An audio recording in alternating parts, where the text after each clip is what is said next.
Fölej a távolról, tudom hozzá valóban csak kérdeztem már voltot. Kérdése válasz, két belém lőtt egy illat.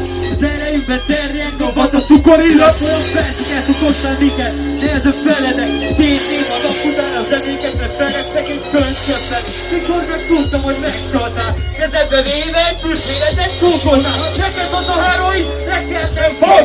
Egy számomra a szerelm a legerősebb drog. Hát akkor sok szeretettel köszöntök itt mindenkit az Exceltikon. Aki nem faszkalap az előny előre. Gyerünk, gyerünk! Bulátko! Bemutatom a kis gárdámat. Ki tudja, hogy én ki vagyok? Én! Akkor mondjad! Abszolút Pér!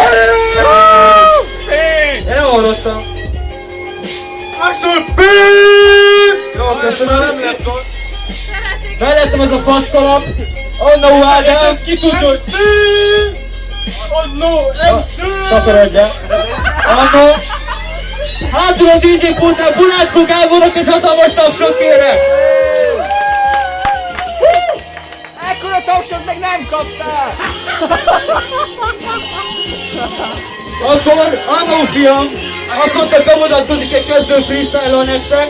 Úgyhogy Bulátko, rökünk egy freestyle-t, azt hiszem. Így van, vége, menjünk oda. Így kell lekeverni egy számot, bazen. Ha az Anna olyan fő dolgot szeret. Jó, oké, mindenki fel a kezet eltelünk. Oké.